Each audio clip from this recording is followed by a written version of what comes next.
Congresswoman Frederica Wilson on Sunday demanded an apology from Donald Trump's White House for false statements made about her by senior officials, as the president continued to attack the Florida Democrat.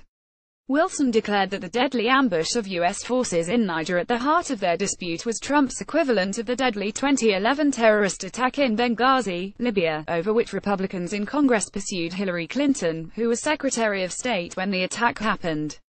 Senators from both parties urged the administration to release more information about the Niger incident, which happened on the 4th of October and in which 4 Americans were killed.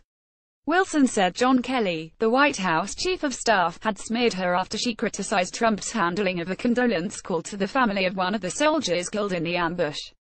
General Kelly owes the nation an apology because when he lied about me, he lied to the American public, Wilson said on Twitter. Kelly on Thursday falsely accused Wilson of using a 2015 speech at the unveiling of a new FBI building in Florida to boast about securing federal money for her district. Video footage of the speech showed Wilson had in fact praised a bipartisan effort to name the complex after 2 agents killed on duty. Instead of acknowledging Kelly's error, the White House falsely suggested that the video had supported his remarks. Sarah Huckabee Sanders, the White House press secretary, dismissed Wilson, who is known in Congress for her colorful Stetsons, as being all hat, no cattle. The quarrel began when Wilson disclosed Trump had told Sergeant LaDavid Johnson's grieving widow that the Green Beret knew what he signed up for before being killed by insurgents in Niger. Wilson, a friend of Johnson's family, had been invited to join them to listen to the president's call. Trump repeatedly denied making the comment and said he had proof Wilson's claim was untrue.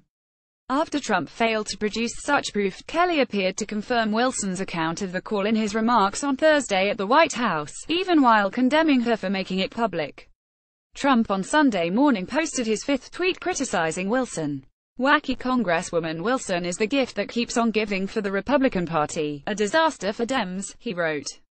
You watch her in action. The dispute has revived wider concerns about the fatal incident, in which the U.S. soldiers were killed during an attack on their convoy and 5 Nigerian soldiers also died, and about America's role in anti-terror efforts in the West African state.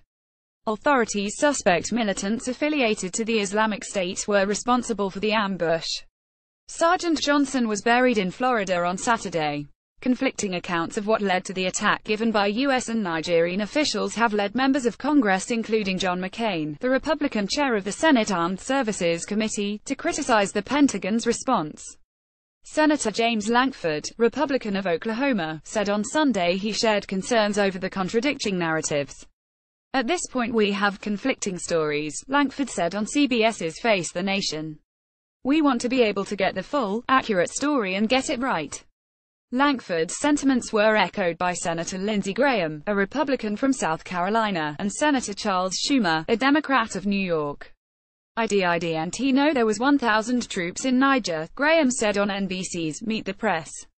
This is an endless war without boundaries and no limitation on time and geography. You've got to tell us more, and McCain is right to say that. Schumer, the Senate Minority Leader, said he was similarly unaware. Schumer said information being provided by the Trump administration was not adequate and should be re-examined. We need to look at this carefully, Schumer told NBC. This is a brave new world. There are no set battle plans.